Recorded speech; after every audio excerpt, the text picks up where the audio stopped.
ጭንቅላቷን ትልቅ ድንጋይ የመታት። አሁን ላይ ለነገሩ ዶክተሮቹ ሙሉ ሰውነቷ መታዘዝ አይችልም እያሉ ነው። ምን? ለነገሩ ላይኩን ውጭ ድረስም ቢሆን ወስጄ አሳክማታለሁ እያለ ነው። ነገሩ ግን እሷ ገንዘብ ስላላት ታክማ ልድንም ትችላለች። እና ከዳነች በኋላ ለአንቺ ህይወት የምትመለስ ይመስልሻል? ሴትዮዋ እኮ ሮማን ናት።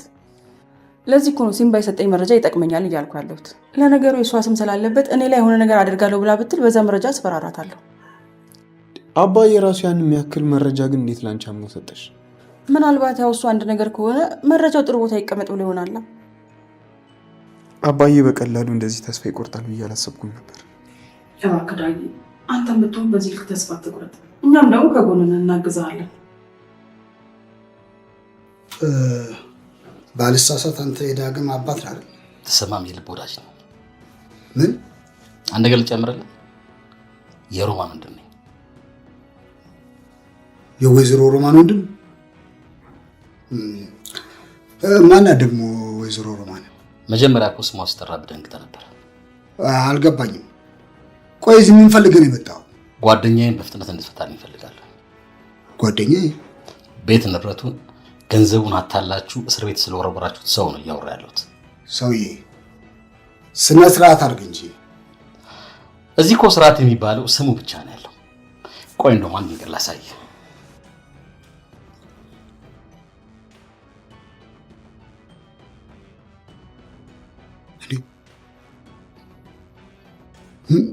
ምንድን ነው ደግሞ? አንተ ተፈሪና ወይዘሮ ሮማን ስትሰሩት የነበረ ህገወጥ ስራ የሚያሳይ ማስረጃ ነው። ምን? ዋናው መረጃ ላይ ፎቶ አንስቼ ነው። ሰማኛለህ? በተሰማ ፋንታ ወይኒ መወረር የማትፈልግ ከሆነ ዛሬውን ተሰማ የምትፈታው ፈልጋለሁ።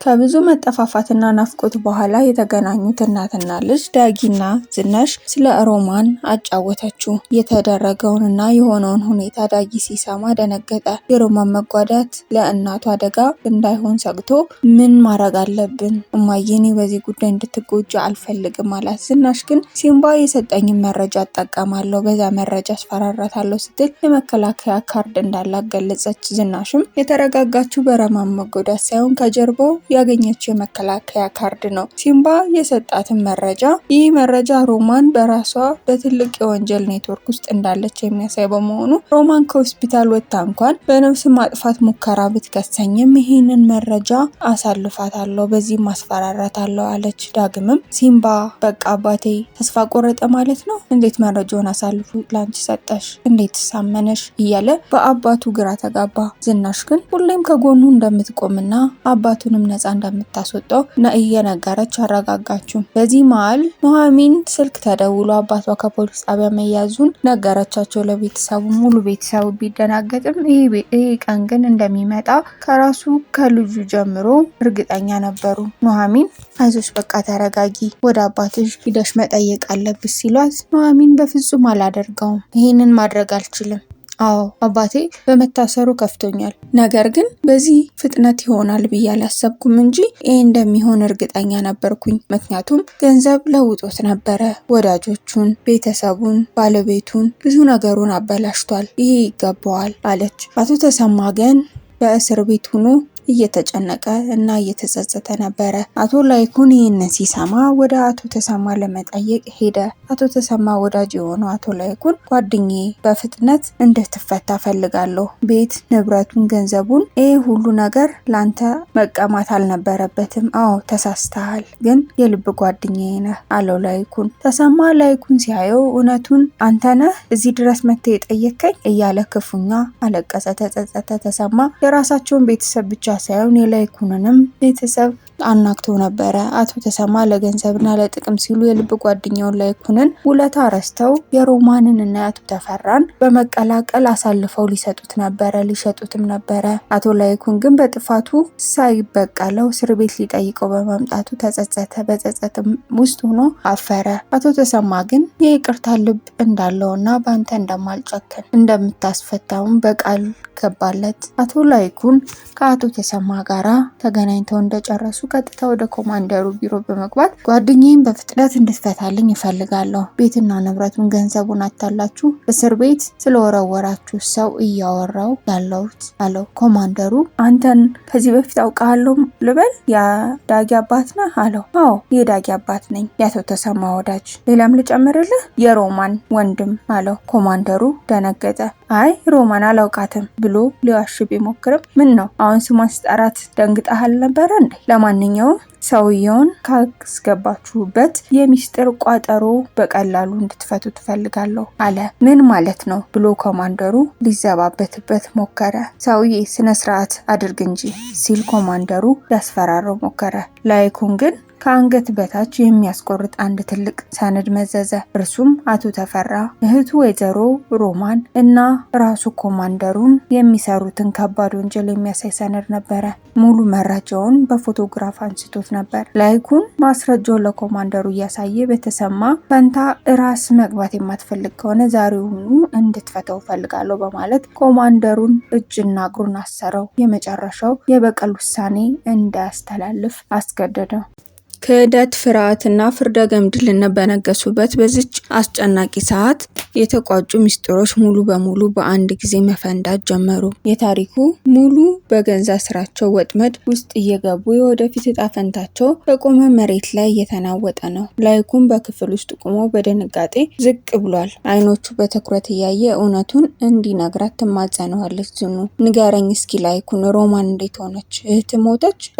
ላይኩን እየጠበኩ እኮ ነው። ቆይ ለምንድን ነው ዝም የምትለው? በህይወት አለች። ቆይተሽ ለምንድን ነው አንተ አሁን ታዲያ እንደዚህ ያዘንከው በህይወት ካለች አለችው። ላይኩን ረዥምና ከባድ ትንፋሽ ካወጣ በኋላ አይኖቿን እያየ ዶክተሩን አናግሬው ጭንቅላቷ ላይ ከፍተኛ ጉዳት ስለደረሰ ከአሁን በኋላ ሰውነቷ እንደደነዘዘ ማስተዋል እንደማትችል ምናልባት መናገርም ሊሳናት እንደሚችል ነገራት። ምን? ዝኑ ደንግጣ ወደኋላ ተደገፈች። ሮማ ሙሉ በሙሉ ፓራላይዝ ሆናለች እያልከኝ ነው አለችው። እውነት ነው፣ ይሄ የኔ ጭካኔ ነው። እንዴት? ቆይ እኔ ከሷ ብሽ ይገኛለሁ።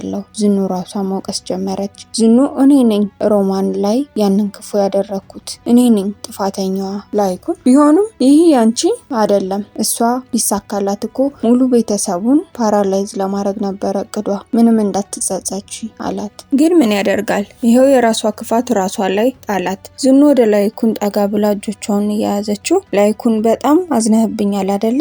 እንዴት? ምን እያደረግሽ ነው? ዝናሽ ተነሽ እባክሽ። ላይኩን ሊያነሳት ሞከረ። ላይኩን ለእኔ ብለህ እንጂ አዝነህብኛል አይደል? በፍጹም ዝኑ፣ እውነት ለመናገር ሮማን ካደረገችው አንጻር ሲታይ አንቺ ያደረግሽው እንኳን ምንም አይደለም። ቢሆንም እኮ ላይኩን እኔ ሰው አበላሽቻለሁ፣ ህይወቷን እኮ ቀምቻታለሁ። በህይወት እንዳለች አትቁጠራት አለችው። ወይኔ አሁን መረጋጋት አለብሽ፣ መጠንቀቅ። ምንም ያህል የሚከፋ ነገር አይደርስም። እንደዚህ እኮ ክፋቷን በክፋት ልመልስላት አልነበረም የኔ ሀሳብ። በቃ ናሁምን ያኔ እንደዛ ሁኑ ሳየው አልቻልኩም። በማይመጣ ልጅ የመጣችብኝ አለችው። አንቺ ግን ቀደምሻት። ምን ላድርግ ላይኩ፣ የናሁም ነገር ሆኖብኝ እኮ ነው እንደዛ። ናሁም ዝልፍልፍ ብሎ ሳየው እኮ ራሴን መቆጣጠር አቅቶኝ ነው ትሏለች። መቼም ለሷ ክፋት ባንመኝም እሷ ማለት እኮ ቤተሰባችን ስታናውጥና ስትበጠብጥ የኖረች ሰው ናት። እኔን ለማጽናናት እንዳይሆን ላይኩን እንደዚህ የምትለኝ አለችው። እውነት አይደለም፣ እህትህ ደግሞ ለፖሊስ ተናግራ እጄን ከማስያዟ በፊት እኔ ራሴ እጄን ልስጥ አለች ዝኑ። እንደዚህማ አይሆንም፣ ዝም በይ። ለሁሉም ነገር በዝምታና በቀስታ እንየው። የእሷንም መጨረሻ ማወቅ አለብን አላት። እንዴት ነው ዝም የሚለው? እጃችንን አጣጥፈን ምን ልናደርግ ነው? በኋላ እኮ የባሰ ነገር እንዳይመጣ እኮ ፈርቼ ነው ላይኩን አለችው። ዝናሽ እባክሽ መፍትሄ እንኳን እንዳስብ የዝምታ ጊዜ ስጭኝ፣ ፋታ ስጭኝ። ይሄ ሁሉ ወስደን የምናስበው ጊዜ አለን። ምንም እንደማይፈጠር እርግጠኛ ነኝ አለ ላይኩን። ካልሆነ የቤተሰብ ጠበቃችንን እናናግረዋለን አለችው። ከእኛ አቅም በላይ ከሆነማ መሄዳችን አይቀርም። ደግሞ ሰው ሆኖ መጨነቁ አይቀርም እንጂ ይሄ ዕጣ ፋንታ ፈጣሪ ሆን ብሎ በሷ ላይ ያደረገው ይመስለኛል አላት። እባክሽ ዘንድሮ ራስሽን በዚህ ጉዳይ ጥያቄ አታድርጊ አላት። በሌላ በኩል ኑሐሚን፣ ኤሚ፣ ዳጊና ናሆም የቤተሰቡን ድርጅት ለማዳን በአንድነት ተሰብስበው ነበረ። ከረዥም ጊዜ መበታተን በኋላ ሶስቱም በአንድነት መገናኘታቸው ልዩ ስሜት ፈጥሮላቸዋል። ኤሚ ትቀራለች ብሎ አስበው ነበረ። ኤሚም መታለች። ታውቃላችሁ ከስብሰባ በኋላ አንድ ላይ ስለሆን በጣም ደስ ብሎኛል። ይህ ደግሞ በጣም ደስ ይላል አለች ኑሐሚን። አገርምም እድሜዋ ረዥም ነው መጣች አለ ዳጊ ወደ ኤሚ ያየ። አንተ እምነት እድሜዋ እኮ ቆስቁሷል። እኔ አላምንም። አመኚ መጥቻለሁ አለች ኤሚ እየሳቀች ተቀላቀለቻቸው። ኑሐሚን በደስታ እውነት ተሳክቶልሽ መጣሽ? ትቀራለሽ ብዬ ፈርቼ ነበር አለቻት። እንዴ በዚህ ስብሰባ ጨክኜ እቀራለሁ? ግን ወንድሜ ስለናፈከኝ ስሜ ብቀመጥ ቅር የሚለው ሰው አለ አለች ኤሚ። ምንም ቢሆን ከታላቅ ነው የሚጀምረው አለ ናሆም እየሳቀ። ምንም ብትል ወንድሜ ነው ናፈቀኝ ብላ ዳጊም በሰላምታ ሰላም አለችው። እና ለምንድን ነው የጠፋኸው? ከቤት እኮ አትመጣም አለችው። እንዴ ተደብቀሽ እንዳገባሽ አልሰማውም አላት። እኮ አስመሰለብህ እኮ ምሳ ከጨረስን በኋላ ነው የመጣሽው፣ ግን ከፈለግሽ ይታዘዛለች ኑሐሚን። አይገርምም? በጣም ርቦኝ ነበር፣ ግን እናንተን ሳይ ራቡ ሁሉ ለቀቀኝ አለች። በፈገግታ ደግሞ ጠፍተሻል ከየት ከርመ ነው ብላ ተጠያየቁ። ለማንኛውም ግን ስብሰባው ላይ ብትገኝ መልካም ነበረ። ዳድ እናትና አባት ያልተሳተፉበት ትልቅ ስብሰባ አለ ብሎ ቴክስት አድርጎልኝ ነበረ። ስለዘገየው ይቅርታ። ስብሰባው ባለመገኘቴ ቅር ቢለኝም አሁን ላይ ግን ምን እንደተወያያችሁ ማወቅ ፈልጋለሁ አለች። እናንተ በተስማማችሁበት ሀሳብም እስማማለሁ። ከምንም በላይ የኛ አንድ መሆን ነው ዋናው። እናም ሁላችሁም በየድርሻችን ሰርተን ድርጅቱ እንዲያተርፍ ማድረግ አለብን አለች ኑሐሚን። ናሆም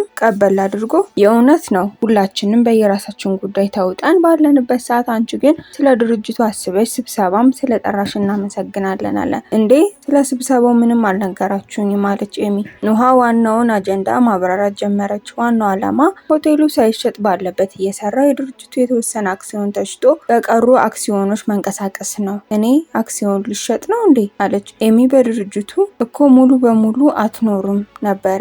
ስለዚህ ኑሐሚን ያመጣችውን ሀሳብ ተቀብለን ወደ አዲስ ስራ ብንሰራ ይሻላል ብለው ሁለቱ ወንዶች ተስማሙ።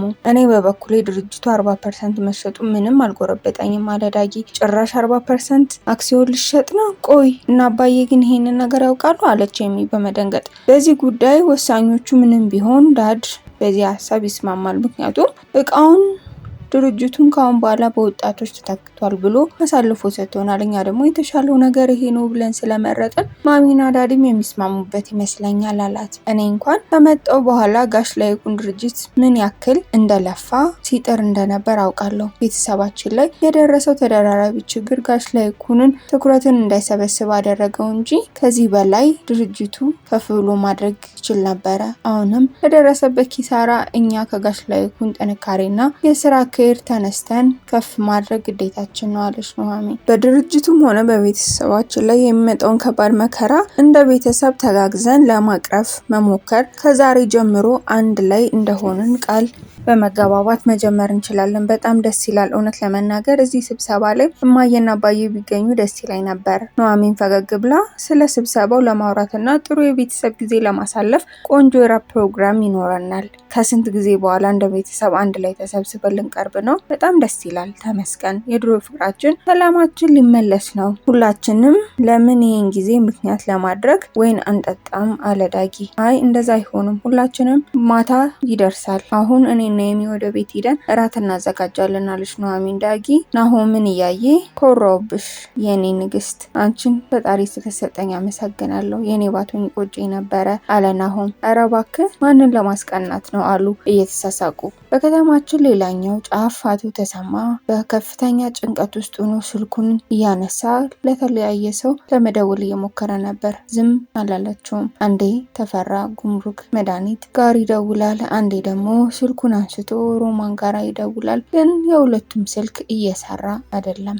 ስልካቸው አለመስራቱ ደግሞ እጅጉን አሳስቦታል። ቋሚ አድራሻ ወዳለው ወደ አቶ ተፈራ ቢሮ ለመሄድ መኪናውን አስነስቶ ሊሄድ ስል ያልጠበቀውና ጭራሽ ያላሰበው ነገር ግን አጋጠመው። ዛሬ አይደል እንዴ መድኃኒቶቹና ወተቱ ይራገፋሉ ያለኝ? ታዲያ ምን አስበው ነው? የሁለቱም ስልክ አይሰራም። ምን እየተካሄደ ነው? ምንድነው እየተፈጠረ ያለው? እያለ እየተጨነቀበት ባለበት ሰዓት ሌላ ነገር አጋጠመው። በሌላኛው ደግሞ ናሆምና ኑሐሚን ወደ ቤታቸው ሲመለሱ ስለ ፍቅራቸው ሆና ስለ ቤተሰብ እያወሩ ያ ሁላችንም ታውቃለህ፣ እኔና ኤሚን አባዬ በሰው ወሬ ተነስቶ አንድ ላይ እንዳንሆን እያደረገ ነው። አሁንስ የተለወጠ ነገር አለ ብለሽ ነው እንዴ? እኔ የማላውቀው ነገር አለ እንዴ ወንድሜ? ማታ በተዘጋጀ ራት ላይ አባዬን የማሳመን ስራ እንድሰሩልኝ በእናታችሁ እያለች ኤሚ ትለምናቸዋለች። ነው አሁን ፈገግ ብሎ እንደዛ ከሆነማ እሺ እንሞክራለን ሲል ዳጊ እኔም እኮ ህብስትን እማዬ አልተቀበለችልኝም። ህብስት ደግሞ ማናት አለች። ጩና ትክክለኛ ስሟ እኮ አይደለም ህብስት ነው እንዴ? ይህንን የመሰለ ስም እያላት ነው እንዴ ጩና የተባለችው? እሺ ቆይ ምን አሰባችሁ? ነዋዬ ወጣትነታችሁን ሳንጨርስ እኮ ሽማግሌ ሊያረጉን ነው እነዚህ ልጆች እያሉ ናሁም እና ኑሐሚን ተሳሳቁ። እነሱ ይሳካላቸው እንጂ እኛ ችግር የለውም የቻልነውን እንሞክራለን፣ አንተ ጋሽ ላይ ኩንን እኔ ደግሞ ዝኑን እናናገራለን ብለው ቃል ገቡላቸው። ናሁም ምናልባት አንተ ትረዳኛለህ ብዬ አስባለሁ። እውነቱን ለመናገር ህብስት በጣም ነው ማፈቅራት፣ ቀሪ ዘመኔን እሷን አግብቼ ብኖር ነው በጣም ደስ የሚለኝ አለ። እውነት ለመናገር በእውነት የዛሬው ራታችን ላይ ኤሚም ከኤርሚያስ ጋር አንተም ከጩና ጋር ሆናችሁ ደስ የሚል ራት ብንበላ ደስ ይለኝ ነበር። የምርህን ነው? አይገርምም? እኔም እኮ እያሰብኩ ነበረ አለች ኤሚ። እኔ ቢሆን ደስ ይለኝ ነበር እንጂ ይሆናል አላልኩም አለ። በዛ ላይ ዳድ በዚህ ጉዳይ ምን ያክል ከባድ እንደሆነ ታውቂያለሽ። ወይዘሮ ዝናሽም ለማሳመን ቢከብድም የቻልነውን ነገር በሙሉ እናደርጋለን። እውነት ለመናገር እዚህ ራት ላይ እናቴን ብትገኝ ደስ ይለኛል ማለቴ ፋንቱ ማለቴ ነው አለ ናሁም ዝቅ ባለ ድምጽ። ኑሐሚን በመገረም እና ለምን አልጠራትም? ያለችበት ቦታ ይታወቃል እንዴ አለች። አልገባኝም። ፋንቱ የት ነው ያለችው? ስልኳን ለኔ ስለሰጠኝ ነው። ብቻ ናሁምና ዳጊ ለመሸፋፈን ሞከሩ። እውነቱን ለመናገር አስቤ አልነበረም የተናገርኩት ብለው እንደገና ነገሩን አድበሰበሱት። ግን እስከመቼ ተደብቀ ትኖራለህ? ኑሐሚን ፊቷ ተቀየረ። ስለዚህ እናትህ እያገኘ ስለነበር ለእኔ ደብቀኝ ነበር። አንተ ልነግርሽ እኮ ነበረ ሁሉም ነገር በጊዜ ይሆናል ብዬ ነው አላት። ምን? ኑሐሚን በሁኔታው በጣም ተናደደች። ስብሰባውንም ትታ ወጣች። እማዬ መንገድ ላይ አግኝቻት አባዬ ደግሞ ነገሮችን ያውቀው ሁሉም በየራሳቸው መንገድ እንጂ ያወቁት እኔ ነግራቸው አይደለም። ስለዚህ እኔ ብቻ ነበርኩኝ የቤተሰብ ባዳ ብላ በጣም አዘነች። ኑሐሚን ናሁም ሊያረጋጋት ሞከረ። በነገሩም ተስማምተው ይቅርታ ተባብለው ከአሁን በኋላ ምንም ነገር እንዳይደብቅ ቃል ተገባብተው መንገዳቸውን በሰላም እየሄዱ ያለ ስልክ ተደወለላት። ፖሊሶች ነበሩ። አቶ ተሰማ መያዛቸውን ነገሯት። ከደቂቃዎች በፊት አቶ ተሰማ በአቶ ሳጅን ተክሉ ተይዘው ነበረ። ለጥያቄ ስለሚፈለገው አብረውኝ ወደ ጣቢያ ይሄዳሉ አለው ሳጅን ለአቶ ተሰማ። ይቅርታ ምናልባት ሰው ተሳስተህ እንዳይሆን አቶ ተሰማ ነዎት? እዚህ ከተማ ላይ ብዙ አቶ ተሰማዎች አሉ። ስለዚህ እኔ ላልሆን እችላለሁ ብሎ ሊሄድ ሲል ቆይ እሱ ጣቢያ ስንደርስ እነግርሃለሁ አለው። ተሳስተህ እንዳይሆን አለው በድጋሚ። እባክህ ከፊት ቅደም። እኔ እኮ ወንጀለኛ አይደለሁም። ንገረኝ፣ ወንጀሌ ምንድን ነው? ወንጀሉን ማስረዳት የኔ ኃላፊነት አይደለም እና ያንተ ኃላፊነት ያገኘውን ሰው አፍሶ መሄድ ነው አለው። እንደዛ ለማድረግ እንኳን ሕሊና አይፈቅድም። እባክህ ከፊት ቅደም አለው። እንዴት ነው ምንም ነገር ሳላደርግ እንደ በግ እየተነዳ የሚሄደው? እባክህ አቶ ተሰማ ኃይል እንድጠቀም አያድርጉኝ። አቶ ተሰማ በቁጣና በውርደት እየተናገረ በፖሊሶች ታጅቦ ወጣ። ጣቢያ እንደደረሰ እባክህ ገንዘብና ተንቀሳቃሽ ንብረት እንዳይንቀሳቀስ የሚያሳይ ደብዳቤ ነው ብሎ ተሰጠው። አቶ ተሰማ በማቆያ ክፍል ውስጥ እንዲቀመጥ ኮማንደር በሉ ፊት ለፊት መጣ። እሺ አሁን ከመቀመጤ በፊት ምንድነው ያጠፋሁት ብሎ ጥፋቱን በድጋሚ ለመጠየቅ ሞከረ። አልገባኝም። ምን አድርጌ ነው እዚህ የመጣሁት? ለምን አትነግሩኝም? ምን አጥፍቼ ነው አለ አቶ ተሰማ። ኮማንደሩ በንቀት እየሳቀ ተቀመጥ፣ እኔ ደግሞ ተቀመጥ ያልኩ ነው አለው። እንዳንተ አይነት ለሀገርም ለትውልድም ጠንቅ የሆነ ሰው ያለ ሀገሪቱ እንዴት ትደግ አለው። ይቅርታ ኮማንደር፣ ተረቱ ግን ለእኔ አይነት ሰው አይመስለኝም። እንደዛ ቦታውን አግኝቶ አያውቅም። እሺ የሰራውት ወንጀል ምንድን ነው? ቆይ አንተ ምን ጤነኛ አእምሮ ቢኖር ነው አገልግሎቱ ያለፈበት መድኃኒትና የህፃን ወተት የምታስገባው? ምን እያልክ ነው? እኔ ጊዜ ያለፈባቸው ወተትም ሆነ መድኃኒቶች አላስገባውም። ተሰማ በድንጋጤ ጮኸ። ጭራሽ የሰራውን ወንጀል ልትክድ ነው አለው። እውነቴን ነው ኮማንደር፣ ከዚህ በፊት ትክክለኛ መድኃኒት አስገብቻለሁ። ካላመንክ ማስረጃ ማቅረብ እችላለሁ። እሱ እኮ ከአንዴም ሁለቴም በህጋዊ መንገድ ትሰራላችሁ። ችግሩ ገንዘቡ አላረካ ሲላችሁ በህገወጥ መንገድ ትሄዳላችሁ። ይህ ነገር ግን እኔ የሚመለከተኝ አይመስለኝም ማለቱ ተሰማ ተሰማ የፈለግከውን ለፍልፍ። ስማ እኔ ኮማንደር ምንም የሚያመልጠኝ ነገር የለም አለው። እኔ ምንም አይነት የህገወጥ መድኃኒት አላስገባውም፣ ምናልባት ተሳስተ ሊሆን ይችላል አለው አቶ ተሰማ። ሰማለ እኔ ኮማንደር መቼም ቢሆን ተሳስቼ አላውቅም። ቆይ ምን አይነት ማስረጃ ቢኖር ነው ሀገር እንዳሸበረ ወንበዴ በአደባባይ ይዛችሁን የመጣችሁ አለው። ከዚህ በላይ ከባድ ወንጀል አለ እንዴ? ጊዜያቸው ያለፈባቸው መድኃኒቶችና ጊዜያቸው ያለፈባቸው የህፃናት ወተት በአንተ ስም በህገወጥ መንገድ እንደገባ የሚያሳይ ማስረጃ አለን። ይህ በፍጹም ሊሆን አይችልም፣ በፍጹም አለ አቶ ተሰማ። ስልክ እንዲደውል ይፈቀድልኝ፣ አቶ ተፈራ ጉምሩክ ኃላፊ ጋር እደውላለሁ አለ ተሰማ ተስፋ በቆረጠ ድምጽ። እኛ የተከበሩ ሰውዬ ጋራ ደውለ ምን ልትላቸው ነው? በህገወጥ ስለታሰርኩ የእጅ መንሻ ስጥልኝ ልትላቸው ነው? ይህ ነገር እኛ እንደሰማ ነው ቢቀር ይሻላል። ጭራሽ ምንም ያክል ባለስልጣን ስም አጥፍተ ሌላ ጣጣ ውስጥ እንዳትገባ ብሎ የአቶ ተፈራን ወንጀል ሊሸፋፍንለት ሞከረ።